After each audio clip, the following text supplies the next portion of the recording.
Hey there. Come by here often? I try to.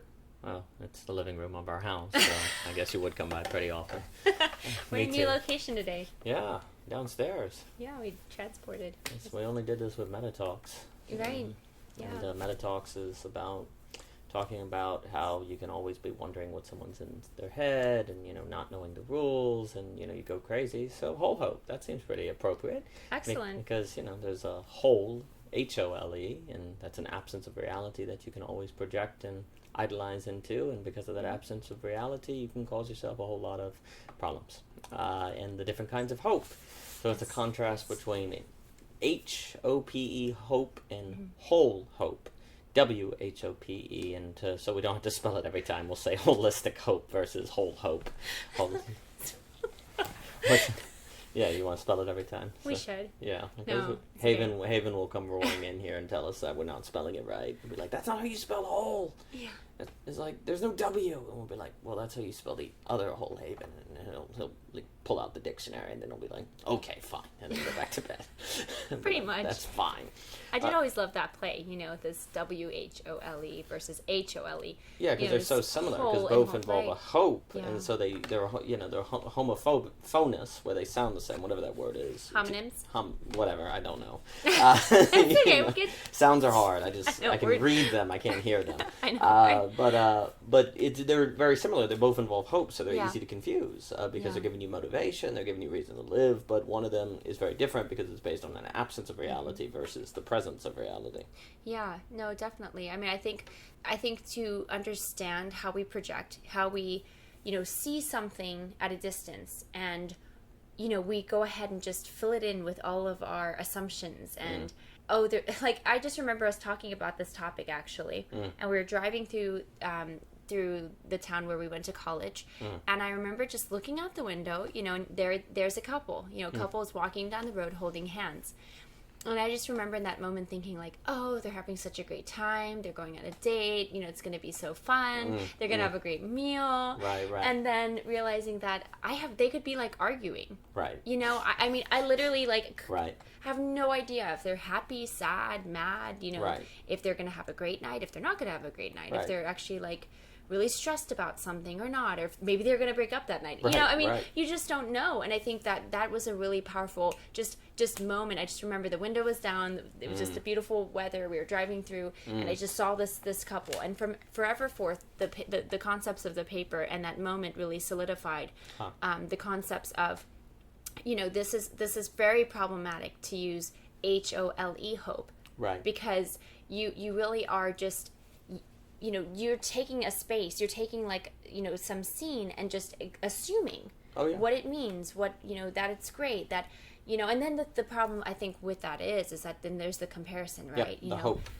Comparing, like, I hope I could be like them. Right, yeah, exactly. Like, oh, well, they're going to have such a great time. Do I get to have such good times? Or, you kind of start to idealize a lot of things. Not that there's anything wrong with like going on a date, but it's just because you're not them. Reality is not going to force you not to idolize. Exactly. Reality is not going to like be like, oh, you're idolizing right now, and you need to stop. There's an absence of reality. There's a hole, so you can do it all day long, and then like you say, compare your life to it. And if you imagine these people having the perfect day, and you go, I'm not having the perfect day, therefore something must be wrong.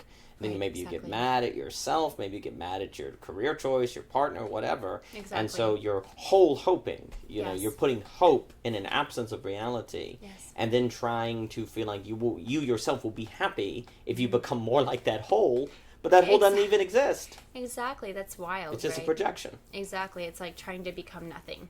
Well, exactly, and frankly, that's what whole hope ultimately does. We make ourselves in the image and likeness of our motivations and hopes, and when we do a whole hope, an HOLE hope, we make ourselves nothing, because we're trying to conform ourselves to an imaginary state, a state that does not exist. Life ultimately entails trade-offs. It entails difficulties and limitations, and days where you just have to cut the grass for the 100th time, or do the laundry the 100th time.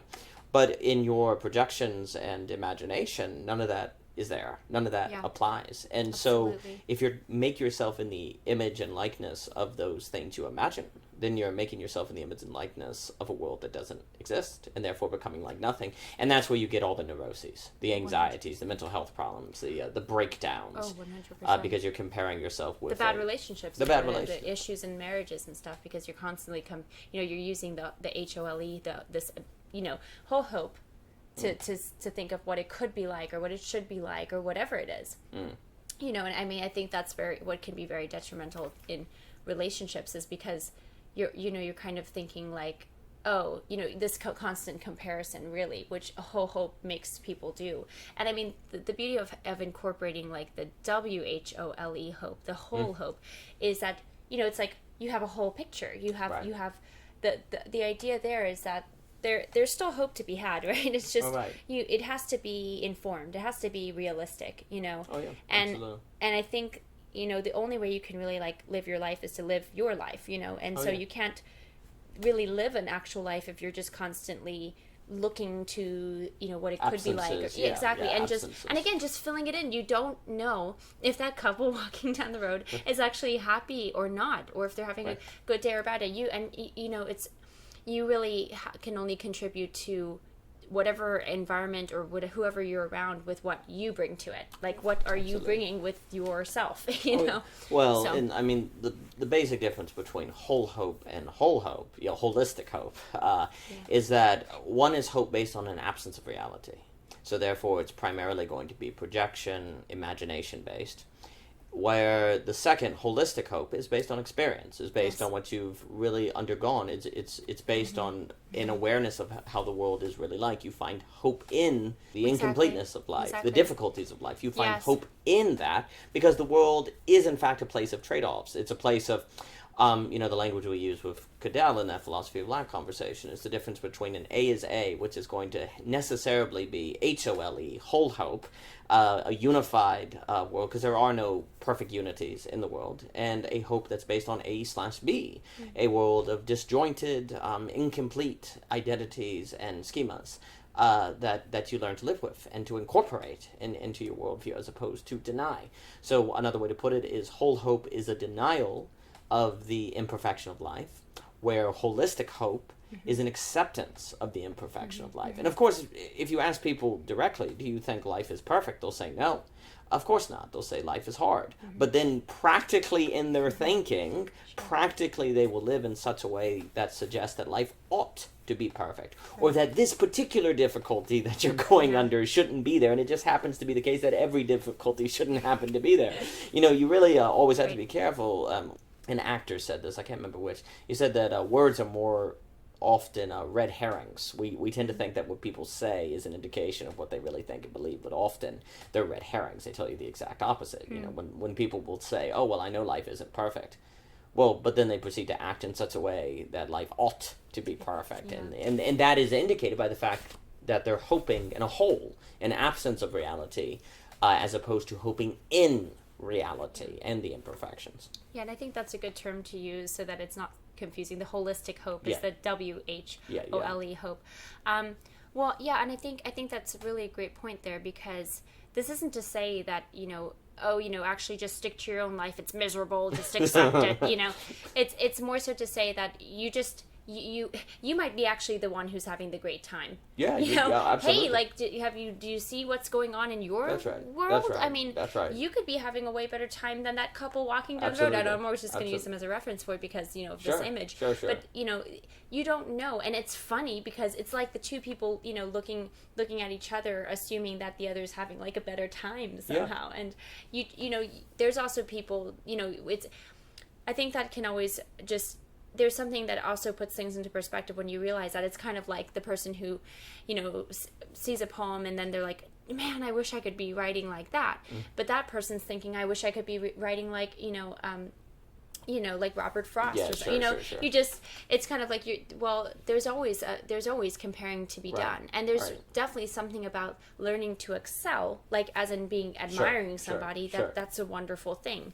But it's also, there's also something about being able to just be in your own life and in your own space and be able to continue on. Because see, so much of what happens with the whole hope, this empty, you're actually trying to be like not this nothingness, actually, because it's not a reality, is that you end up quitting. Oh, absolutely. You stop writing poetry because you're like, I'm just never going to be good enough, or I'm just going to stop trying in this relationship because it will never be like that one over there. Whole hope sets you up for disillusionment. It does, and it's not to accept your miserable, bad life. Right. It's to realize that there is hardships and there are joys, and are you going to be able to live in that and persist in that and make it something beautiful? Rework that to make it always adding to what you're making your life. Well, I get perhaps a way to put it is that holistic hope understands that you get rainbows when it rains, where the whole hope imagines a world where you have rainbows and blue skies.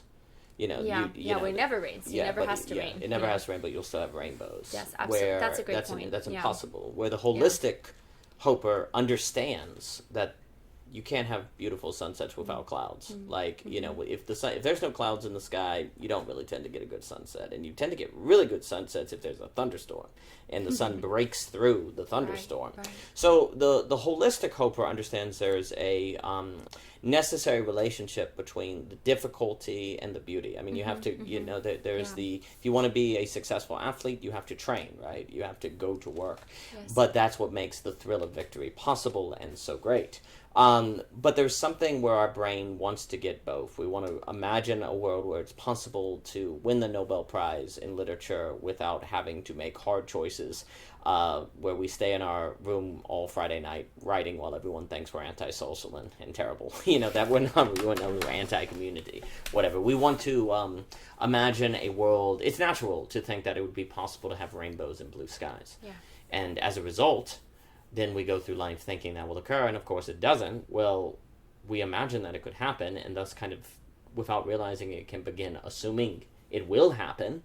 And when it doesn't happen, then we get disillusioned, and then we just start saying, well, rainbows don't exist at all. The irony, irony is that the whole hope, which then feeds projection, where the holistic hope sounds kind of pessimistic. It's actually the whole hope that leads to disillusionment and even nihilism. Exactly. When it doesn't work, where the holistic person, the holistic hoper, ends up not in nihilism precisely because they integrate limitation and imperfection into their system at the start. Often people fall into nihilism and deconstruction as a reaction to something not working out the way they wanted it to a upending of their expectations. But the holistic hoper, well, they were expecting that life would be hard. They were expecting that it had to rain to get a rainbow. So they're not going to overreact with a flip into nihilism. So, it sounds like holistic hope is pessimistic. But it's really just realistic. It's neither optimistic nor pessimistic. It's realistic, where the whole hope is idealistic. It's naive in its idealism, and then can set a person up to have a hard negative reaction into nihilism. When stuff doesn't go their way. Yeah, 100%. Yeah, I was thinking about this image a little earlier, and it will tie into this now. But it's interesting because it doesn't take but like a pinhole to be able to see like what you basically, if you take like let's just take this, like a binocular or something like that, or like a telescope. You got your telescope and you can see, but you're just really, really seeing one thing, like it's really exaggerating one thing. So, it's kind of like, that's the whole, you're looking through that, for the whole hope, HOLE, hope. And so you see just what, it's really just, you just see what you want to see. I mean, this is always what I've used with like the flashlight in my flashlight stuff, is like the flashlight illuminates what you want to illuminate, what you want to see. It's a similar concept with a telescope. And actually, Rivera mentioned this idea of the telescope, and I thought it was a really great image about like how it really just, we were talking about scope in terms of like morality and things like that, but it really just like enlarges one thing. You don't really see the full scope of whatever you're trying to see. And so, is that person wrong? So no, because they see scope and you can't see the full scope. That's interesting. Exactly, exactly. And so it's like, are they wrong? Do they not see? They're not really wrong, but they're really pinpointed in what they're seeing. So they're not really. it's not exactly, they're right and they're wrong at the same time, Right. which kind of makes me think of your paper on like immorality. But the point is that the telescope really as a whole, it really just makes you only see a certain thing, whereas like WHOLE hope, the holistic hope, is the full picture. And I mean, I think the thing with that is that it's almost like it's all, your whole body experience is in your life, whereas when you do this HOLE hope, it's very much just what you want to think about and what you want to see, what you want to envision, right? And it's not really taking your actual body into that, because obviously I'm not, you know, three-wheeling with the couple that's walking down the street, you know. So it just sort of like, I think it's very segmenting. It like kind of disembodies us a little bit, honestly, to do that. Well, that's a very interesting idea, on the idea that when you have a pinpoint, something's really focused on. Because I can remember, like, in elementary school, looking up, I guess, at, like, an eclipse or something, where you have you poked a hole in a sheet of paper, and it's, like, the only thing you look at and it's really focused on. So it's interesting, too, to think that when you hold hope, you're, like, really focused on this couple walking down the street as if they're the only thing in the world, and the only factor in the world to take into consideration is the fact that they're holding hands. There's no laundry to do. There's no possibility of there being problems or any work-life balances or anything like that. There's just this couple walking down, and it's like that image that you want and that you put all your hope in, but it's an image that cannot exist in isolation from the network of realities that compose the world. But it's very interesting to think of when you're looking through a scope, that you lose scope. That instead you're pinpointed in a way that makes you unrealistic, and then of course ends up devastating you when you find out that that thing you're focusing on is not all there is. But it's kind of interesting too to think that if you feel holistic in that whole, because it feels like all that's in the world is that thing you're looking at, and therefore you are holistic. So there's a kind of false sense of wholeness there that's really just wholeness, you know, and absence and things like that. Yeah, definitely, absolutely. And I think too, you know, it's not necessarily the case that, again, it's not that you're necessarily wrong with what you see. It's just that you're not necessarily taking, you know, again, the if you remove the telescope, well, you're seeing a lot, right, a very different picture. And maybe that's also the problem, that, you know, we can't see into other people's minds. Right, exactly. So we can't know, you know, with this couple walking down the road. Maybe they are having the best day ever. You know, maybe they're not. It's an absence of reality. Exactly. And it's that absence of being able to know either way that lets you project freely into it. Yeah. And that's the temptation, is because you can't know, therefore you can have plausible deniability and believe the best of all possible worlds. But the paper also discussed it could be the reverse. You know, if you've never met, you know, maybe you're politically conservative and you don't know many liberals, where in that absence of reality you can imagine that they're the worst of all possible people. Or, you know, reverse. You've never gone down to Georgia, so you can imagine everyone in Georgia's crazy or whatever, right? You know, so holes. And in that way, though, there's still a hope, because it's kind of in line with your ideology, so then it gives you hope that your ideology is true. Yes. You know, if you believe, because you've never met conservatives, that all conservatives are crazy, and you're a liberal, and you're in your tribe, well, that does provide a hope, because then you have reason to hope in your ideology. So there's a secret whole hope there, even through over-criticizing. Right. But it works either way, because the absence of reality lets you have plausible deniability in favor of whatever it is you want to believe. Right. And that's very problematic. Yeah, no, certainly. You know, like you're saying, I mean, you can also project good or bad into that, you know. Yes. Wherever you see fit, however you want it to be. However it best serves you. Exactly. This reminds me a little bit of another conversation we were having, but I'll tie it in here. There's something about the whole hope versus the holistic hope that really actually, it's weird, because you're being creative in a sense, you're being imaginative. Oh, yeah. In a sense, to, you know, imagine that, again, this couple walking down the road is like having the most amazing time, and, you know, they're holding hands and they look so happy, but, you know, the reality is that you don't get very creative with your actual own life. Like there's something that is strangely, it sort of suffocates the creativity, because it's always being outsourced in a way. Yeah, in a way, it's almost like you're using it to create this like facade, It's almost like, I don't know, I've got these like laser beams of your imagination, and your laser beam, or I don't know, maybe they're like paint guns or something. I don't know. I'm just thinking about like, I've got this image in my head, Daniel. You're shooting it out versus like using it in. Yeah, like that's true though. There's something about like, no, maybe it is paintball because you're shooting your paintballs out versus using the paint to color with. Right. Well, it's like you've got these like beams of like, you know, of paint, let's just say, and it's just splashing onto this palette, like this like canvas, let's say. Okay, so it's just, this is you're using that imagination to paint this picture. Okay, this is your whole hope, but the reality is that that's superficial. It's two-dimensional. It's still creative in a sense, but it's a canvas. I mean, this is not a real flesh and body. Like you're right. You're just like, throwing stuff at canvas. Yeah, you're just throwing something at canvas, and also it's like you're not actually like a child could do that. You know. Yeah. Like, right.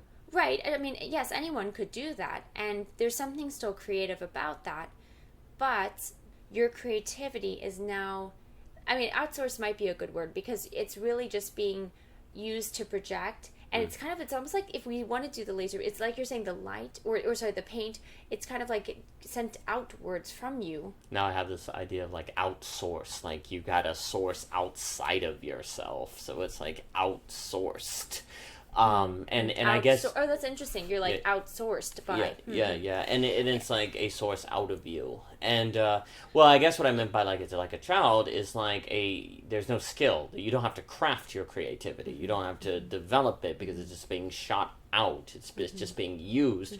Where when you do holistic hope, well, then you have to get down into the nitty gritty, into the work, and figure out and craft your life as opposed to just imagining alternative lives. Right. Well, and the thing is, the beauty with children is they just actually do it to like, you know, our walls. And I'm just kidding. But like walls, paper, all of the books, they become like their own little canvases, and they actually just create their own like actual imaginary world. You know. Yeah, sure. Whereas we like, it's weird. We like use real people, but we put imaginary worldness on them. Oh yeah, absolutely. And I think that's where the trick comes in. You need to get imagination with your world because that's the only world you can make. Right. You know, you can only make your world. Right. You can only shift and shape that. Like you're saying with the paint, you're splatting out all your paint. Like you're losing your resources. Like keep those close.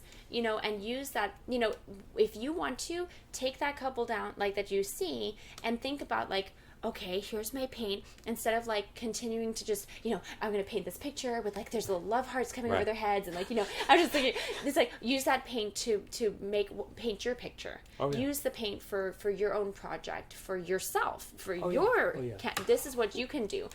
And your canvas is actually your three-dimensional actual life that you're, you know, going through space-time in versus a flat canvas. Well, and the issue is that all forms of hope are going to be a method of forming your life.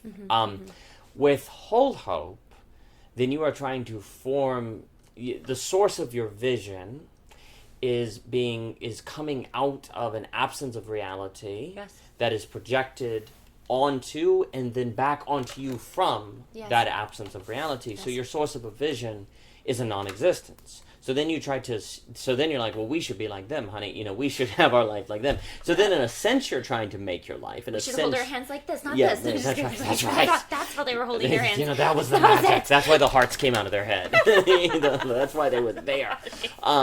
You know, so there's this idea that we ought to make our life in the image and likeness of them. But you see, the issue is that vision that you're now motivating your life to be shaped into was never real. And so you're going to end up upset and disillusioned because you're never going to achieve your goal of being in the image of that vision. So instead, what you want to be is you want to make the source of your vision real life. You know, the actual world. Like you want to, instead of having a vision of a rainbow and a blue sky, look around and say, you know, rainbows only show up when it rains, so I'm going to have a vision of seeing a rainbow when it rains. And then when it rains and the sun breaks out, since you've had a vision of seeing a rainbow under those conditions, you'll run out and look for it. And you might be pleasantly, you know, thrilled to see that there it is, you did it. But if you have a vision of seeing a rainbow in a blue sky, then you'll run out every day that the sky is blue and you won't see the rainbow. And then eventually, after 100 times of doing that, you'll get really upset and you'll get disillusioned. So making sure the source of your vision is reality. Yes. is critical for not ending up in disillusionment. And you see all the people who end up in disillusionment because the source of their hope is a hole, an absence of reality into which they can project impossibilities that are perfectly unified and beautiful and therefore easy to fall into the temptation of living according to. And those people end up ultimately disillusioned, as opposed to people who try to make the foundation of their hope reality and what the world is really like. But of course, that requires paying attention to the world, watching it, and perceiving, and not falling into temptations of autonomous rationality. Yeah, no, definitely. I mean, the paying attention is so key as well, you know. And, you know, we all can fall into the whole hope versus the holistic hope. Sure. I think, though, it's easier to catch yourself when you have the language for it, when you see Absolutely. What's going on, when you see this sort of, oh, wait a second, like, why am I, I'm operating on assumptions, I'm operating on whole hope, I'm not operating on holistic hope. Right. You know, and it's the thing is, like, holistic hope does not, like, you know, it's not like, okay, don't look at the couple that's holding their hands walking down the street. You can't see anything because, no, you know. It's not that you can't see it, but now you can see it, and now you're free from that now. Yeah, you're like, free I think there's the beauty of it is actually now you can actually see it. You can see it for what it is. It's a couple walking down the street holding hands. I hope they have a great time. Who knows? I'm not sure what they're going to do today, but the scene is pleasant right now. I don't really know exactly all the details since we're in passing, but that's all I can take it as, and just appreciate it, almost like you just acknowledge it, if you will. And so I think you still see these things, you still witness certain things, but now there's not this gigantic, you know, sort of like, you're not constrained by it so much anymore. You're not like allowing yourself to be crushed by it, really. Because that's the weird thing about it. The whole hope is, you know, it just makes me think of like some gigantic boulder or something like that. You know, it's this is idea that, you know, the more you project and the bigger it becomes, the, you know, it's almost like how much damage does a seed do versus a tree, you know. And it's just like, the thing is that you know, you just create things that then can fall on top of you, basically. Whereas if you just build yourself up, like, let's just use this analogy of the seed tree, you know, become the tree yourself, and or become, like, do the work of cultivating your own life, I would say, really. That's, I mean, because that's, again, the only thing you really can do. Well, because the thing is, there's this weird move where when you have an absence of reality in which you can project perfection, well, then automatically you realize you're not perfect, and so the fact you're not perfect, but there it is, and it's out of your reach, crushes you. You know, then you feel crushed because there's heaven, and I'm just out of reach of it, and I'm not in heaven, therefore where must I be? Hell or something, right? And so there's a crushingness that happens there. So that's what's so, again, the whole hope sounds so positive and optimistic, but actually it crushes you. You know, because you're comparing yourself with it, and you're like, well, I'm not that, therefore, you know, I'm fallen. And so there's a crushing element that happens to it, as opposed to just taking it for what it is. And the funny thing is, though, is like, you know, I probably need to work on that analogy a little bit more with the trees, but it's interesting because I was like, well, if you make yourself the tree, then you can still crush someone else. But here's the deal. If I mean, sure, ideal world, if you realize it, anything that you project out is, if you think about it just like an old school projector, it's literally just a hologram, you know. This is the interesting thing. It's weird because it can really crush somebody to continually rely on this like whole hope and really feed it and really say, oh, I really want to be like it's perfect, and I want that, and I don't have it, and I need it, and like they're so happy, and why, you know, all of that can feel crushing. But it's weird because if it were to literally fall onto you physically, like it's a hologram, it's a projection. There's nothing that it cannot hurt you, like it cannot harm you, it cannot. And I mean, I think that's a really important point, though, because then it's so much of it is just it's literally just created. It's you doing it to yourself. It's you doing it to yourself, you know?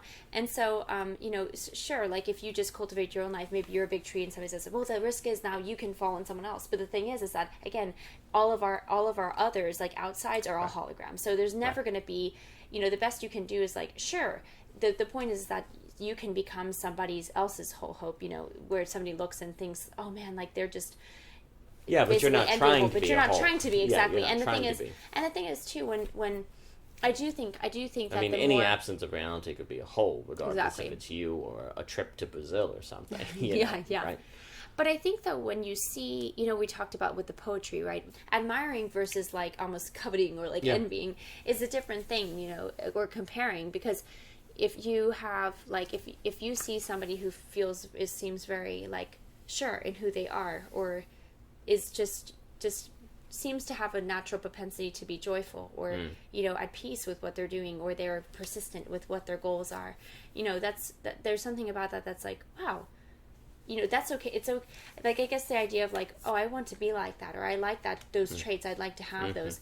The reason why that's like, I think more of the holistic hope is because you're still seeing that person as as they are in their entirety. You couldn't really know that from just passing them by. See, it's just... Oh, right. And I think there's a big difference between seeking to be an apprentice of someone per se and seeking mastery, because then you have to pay a price. Yeah. It's almost it's again that very useful Bonhoeffer distinction that we use all the time between, costly grace and cheap grace. Yeah. So another way to put whole hope is that it's cheap. There's, you're not actually doing anything. You're just projecting onto them. And yet, ironically, that can devastate you, even though it's cheap. Where holistic hope requires getting down and doing the work. There's nothing wrong with hoping to be a great poet, but if you're doing it from the absence of the work of becoming a great poet, and you're just hoping you're going to be a great poet, that's a big problem.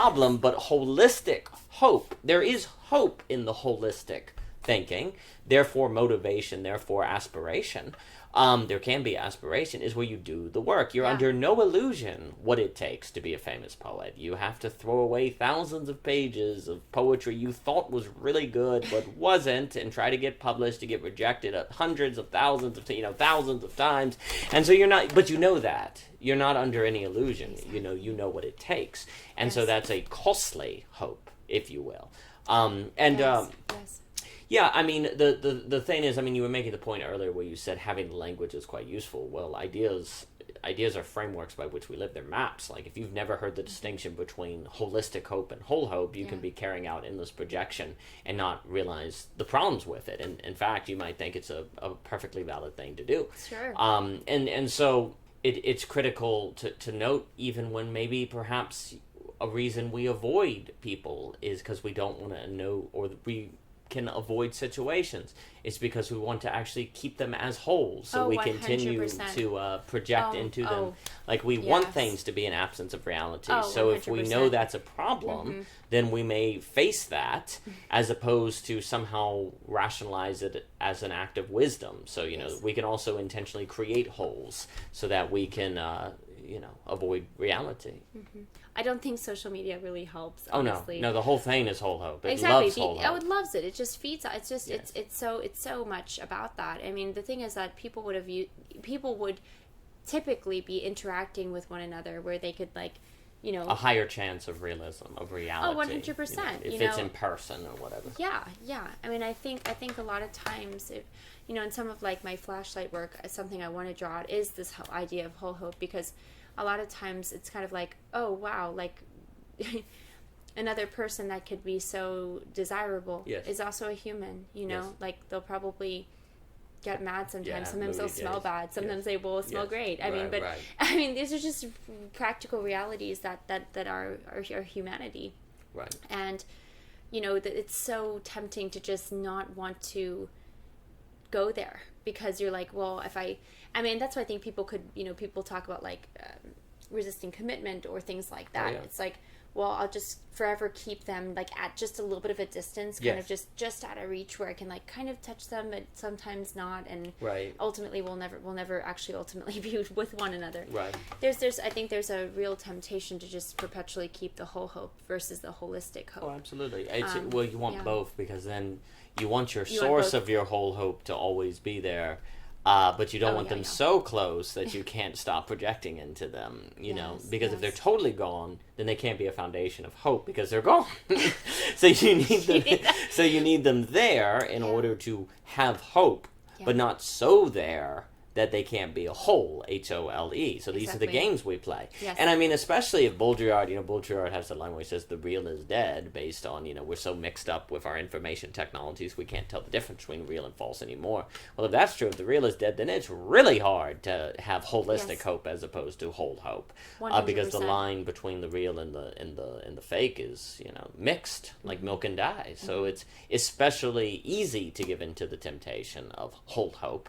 And like you say, in order to get holistic hope, you would have to commit. Like you were talking about being a poet.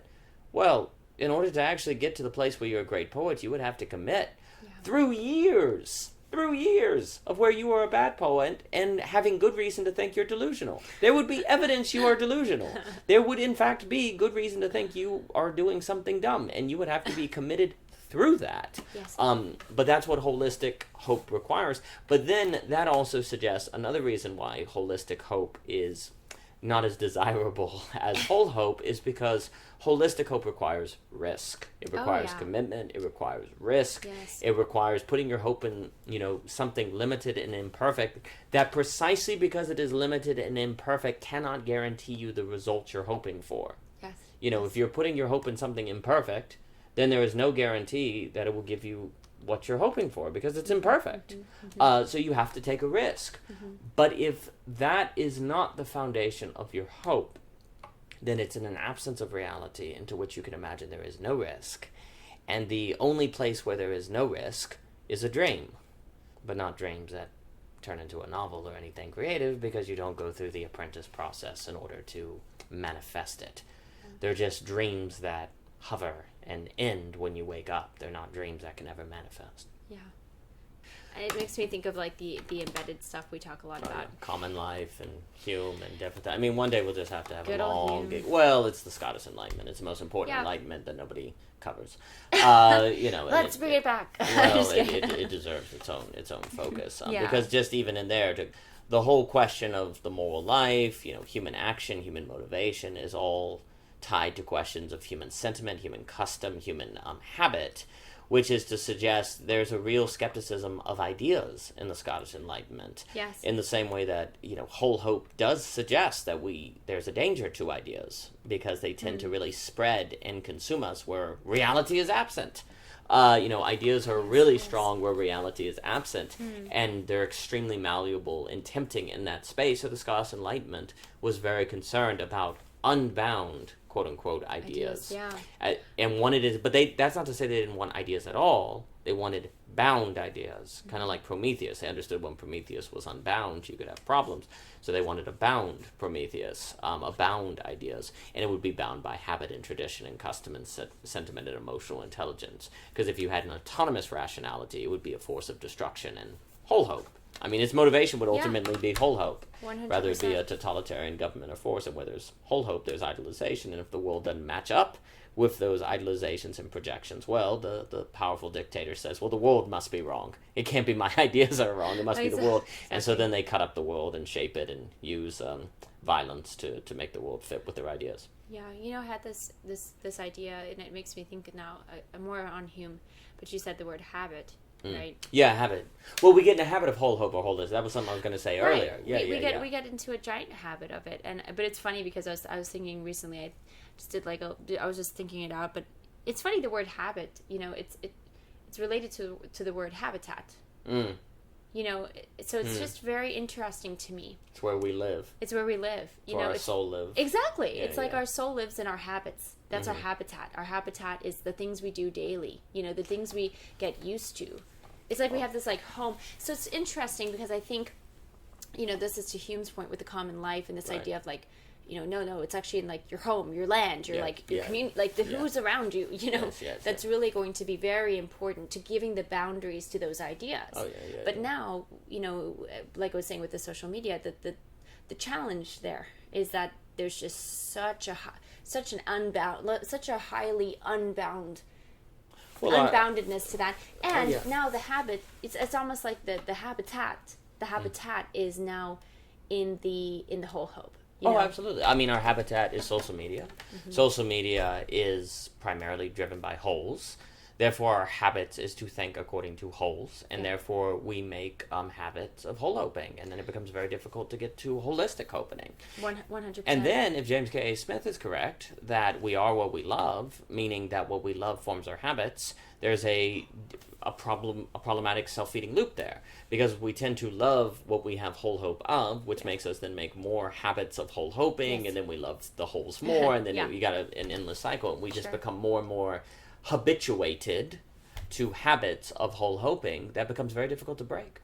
Oh, 100%. Yeah. And we feel more at home in them, right? Yes. At home, in our habitat with them yes. than we do in like our actual homes. It's again, we've talked about it before, it's a space in which it feels like it's that primordial unity that Freud talks about, that sort of A is A world becomes possible there. So we want to dwell there. We want to make a habit there. Yeah. And anything that would threaten to pull us out is an enemy. Even if it's someone who's coming along and saying, hey, you talk about wanting to be a poet, doing the work, well, you come with me and I'll make you an apprentice and make it so it really happens. And that person's a threat. No, go away.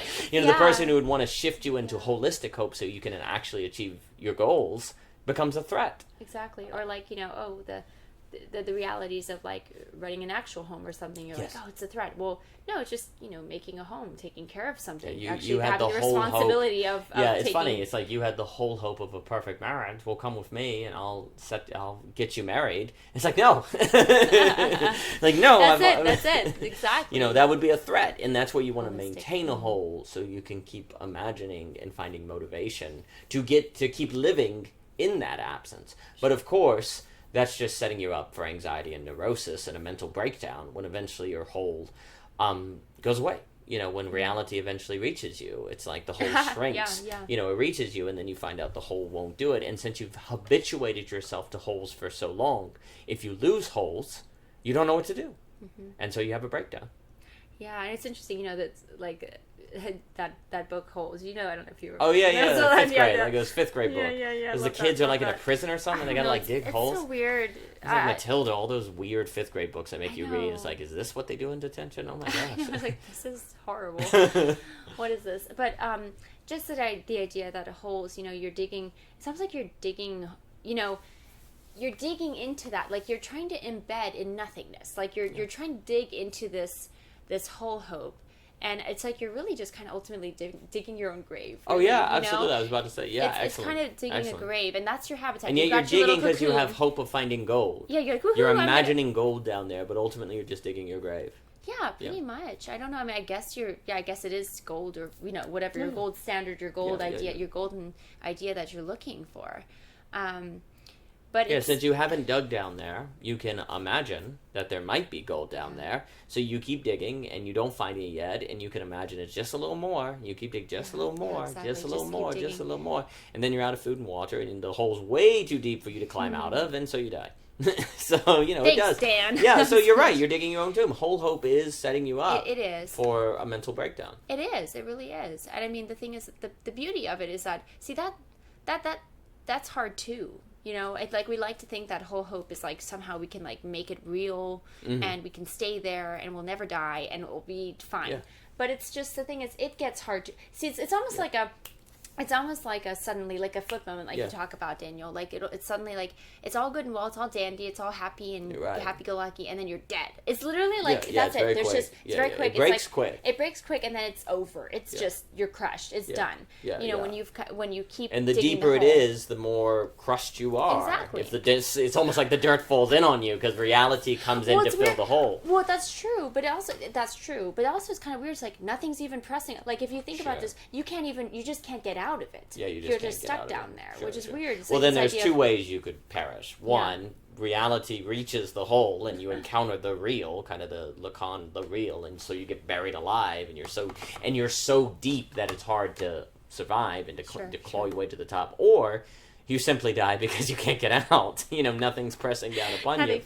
But you can't get out. This is so morbid now, thanks. Well, but I mean, there's real stakes, right? There are real stakes, and I mean, the thing is too, the beautiful thing about holistic hope, though, see, it's hard, but you're never setting yourself up for digging your own grave. Like you basically just accept from the forefront death. You accept it, and therefore you can actually like be alive and like live and keep living and be like, we're making headway. You accept the terms. You accept the terms. And you accept the terms, and now you're really like, now you get to be embedded in what you're in that particular sphere and reality that you're in. And there's a lot of hope there to build and to create and make and do a lot of cool things. Well, it's almost as if you can't even... I think the digging is like, there's just this insatiable, like, you're not even planting. It's like you go to dig to plant a seed. That's like holistic hope. Yeah. With whole hope, it's like you're just like literally perpetually digging forever. It's like you didn't want to take like that, the seed and like put it in and like cover Well, it. there's almost because then I would have to like actually weed the garden. Yeah, you do. Well, that's what I was going to... It's almost as if you can't even build unless you have holistic hope, because you're not 100%. committed somewhere. So you can't build anything.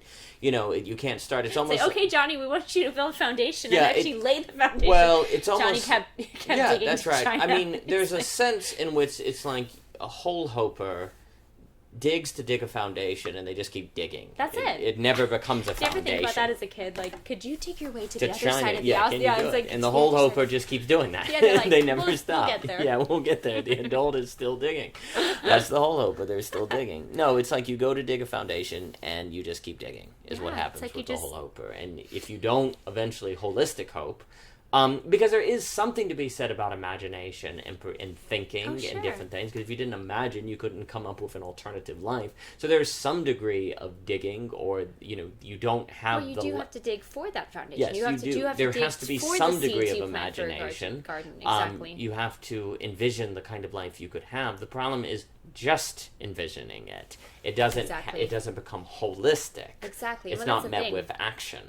That's the thing, and the thing is, you can have all of the envisioning and imagining you want if you're willing to just put your feet in the ground. Sure. If you're really willing to plant something, know, and then allow it to grow and take care of it. Right.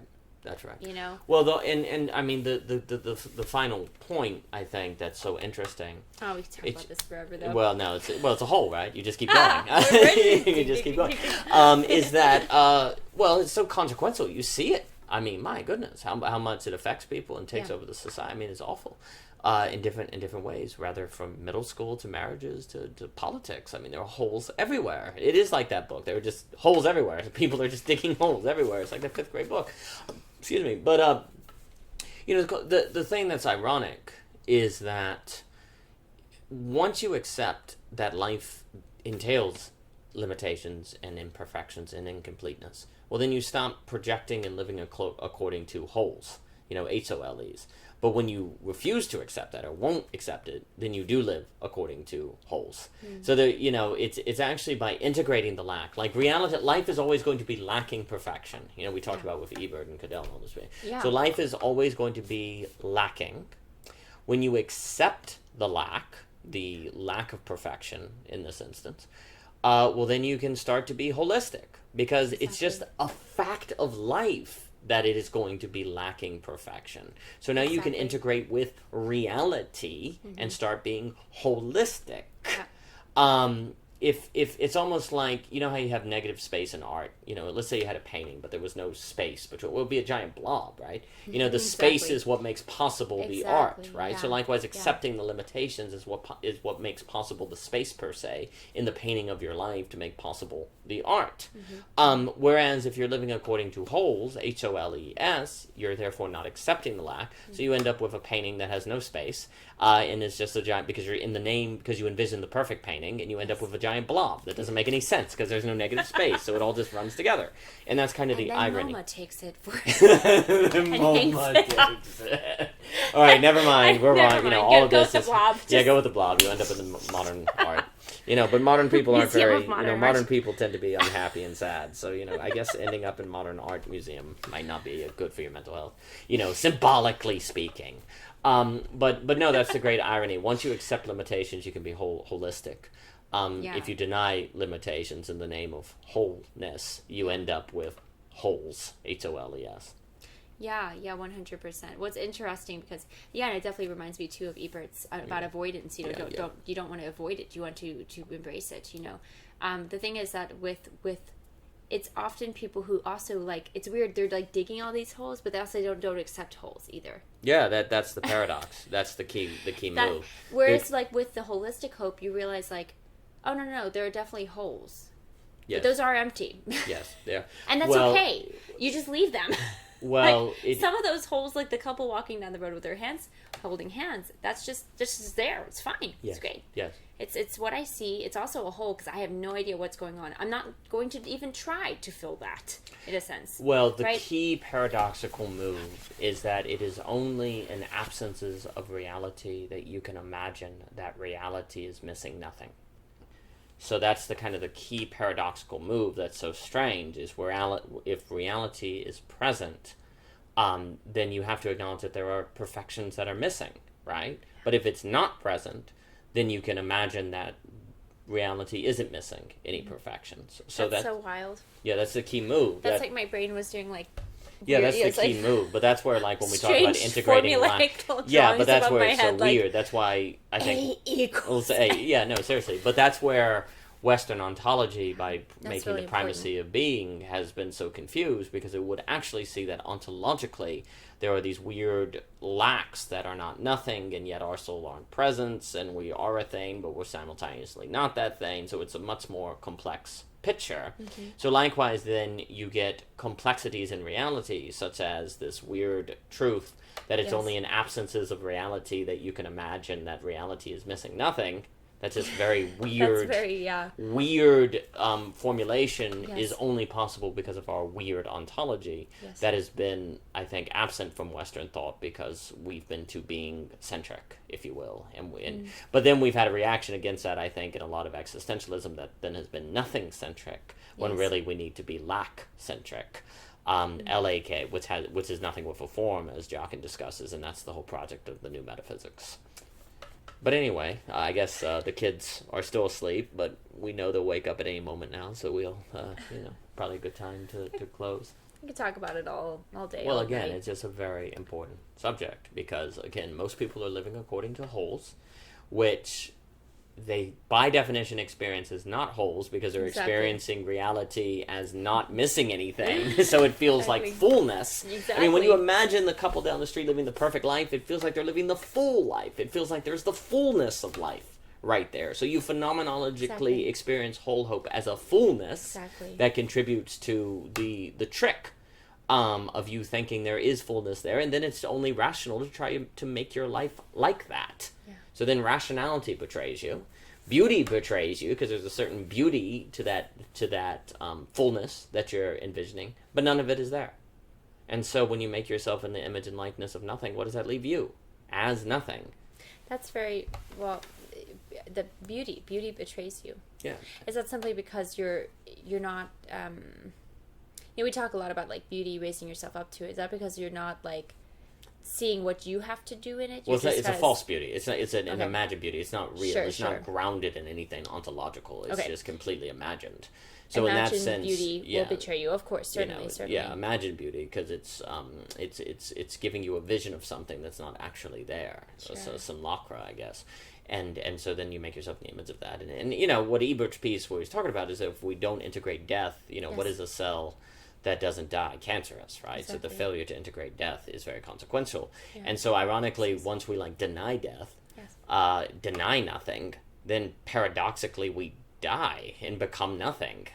So likewise, when we make ourselves in the image and likeness of a nothing that isn't there, we become nothing, as opposed to accept that there is nothing we can do to make life perfect, but there is something we can do with this imperfect life.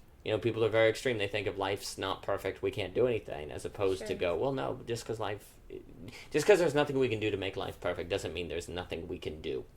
Exactly. And that's the difference between whole hope and holistic hope. Yeah. Well, I want to say really, really quick, it's funny because our feelings betray us too in that moment, right? Absolutely. I mean, it's kind of like, how is that even possible? That something you can't even touch is out of reach. But you're kind of wanting to reach for it, I suppose. You can feel that more than you could feel your own, if you put your two hands together almost. Absolutely. I mean, you can, obviously, you're feeling your two hands, but it's like, that's why I think it's very disembodied, right? Like, I think we have to get our feelings back to, like, our own space, our own body and our own feeling. Absolutely. And then also realize that, like, okay, maybe I'm for some reason feeling some euphoric feeling while seeing this couple. I'm just to make a case, that I feel like I'm having to, like, it's not just, like, there in other moments or instances where you want to feel that, but we kind of just assume that means, like, throw it all out, like, what I've got is just crap, and I don't know, I'll just be the holographic couple down there or whatever. Just like third wheel, just like, hey. Just Hey, trail them. holographic couple, do you care if I hollow with you? That's it. Holla at you. It's like holla. That was the joke. The joke's not funny now. We explained it. Dang it. It's gone. Shoot. Sorry, I ruined it's it. Fine. An explained joke is just a It's basically statement. a whole hope. It's just a statement. It's just a statement. Oh my gosh. Yeah, but it's like, why don't we see it as like a great opportunity? Like, oh, well, maybe I can learn to build that feeling up. Oh yeah. Like, absolutely, why don't I learn to like grow that feeling? Well, but we just want it.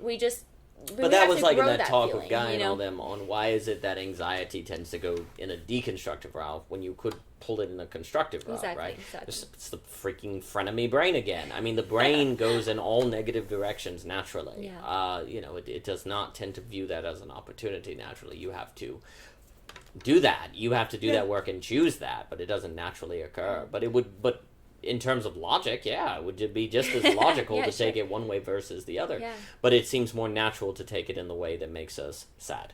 To make us neurotic, sad. Maybe that's the brain saying, hey, that's what you get for imagining. You're not supposed to do imagination. You're just supposed to eat, sleep, and survive for your biological needs. Maybe it's some like punishment the brain does to you for using your imaginative brain or something. Well, that's like the body is one of the biggest boundaries, right? For like we were talking about, like bound ideas and stuff. Well, you are bound to your body, right? Yeah, so like, absolutely. what's in your actual space, and I think that's maybe you're right about the brain, like that's what you get. But the thing is, the brain's also like, but you do have your body, dude. Like keep it to what your body is able to do, and in actuality, exactly. And different things like that. Well, I mean, I think it seems to be that the reason we tend to take holes in a negative direction versus an opportunity is because it's primarily status anxiety. I think probably has a lot to do with that, or just an anxiety that we're not living a perfect life, that other people are living better than us. It seems like it's probably tied to a social anxiety that the brain, perhaps for evolutionary reasons, is always very concerned about its social standing, and therefore is very nervous about it. Maybe that's a reason, because of social anxiety and different things like that. But yeah, logically it could be viewed as an opportunity. And I think holistic hopers, you mentioned the seed in the tree earlier. One, if we try to get away from the habit of whole hoping, then eventually what is a giant tree that could crush us can just be a seed that could pling against our ankle. And what a holistic hoper would do is when they have that thought into their head, because you can't always control what thought enters your head, of them being the perfect couple, why can't it be that they would go, well, that's an opportunity. Like they would have the habit to do exactly what you're saying, to spin it in a direction of, what can I do, to be like that? Oh, 100%. What work can I do? The holistic 100%. The holistic hoper, I guess a general way to put it, the holistic hoper asks, well, what work can I do? What can I do to achieve X? Where the whole hoper goes, why am I not X? 100%. Yeah, I mean it's that action that seems to be really important. Oh yeah, oh definitely, and yeah, but keeping it back to their own, what they can do, So I think that's great. This topic is obviously there's a lot. There's always more to dig into with it. Dig into it. Are we now whole hopers? No, we're digging. Oh gosh, no. So thank you everybody for your time. Thank you for listening. This has been OG Rose Conversations with Michelle and Daniel.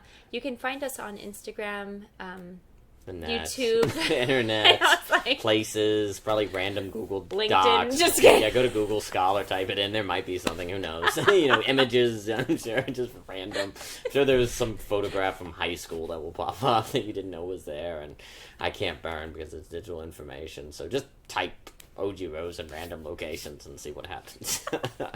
I'm hopeful. I'm just imagining like an airport kiosk. And I'll be like, oh, and they're over it's there. Like a label printer for their. And somebody walks in like, sir, what are you doing? OG Rose is not a destination. They said, try it wherever you can. They said, they lied. We had kids all over the world are typing into their like computers and their little calculators. It's like, where's the O? Is the 0 and O? I don't know. Well, anyway, type it. Go type it in places.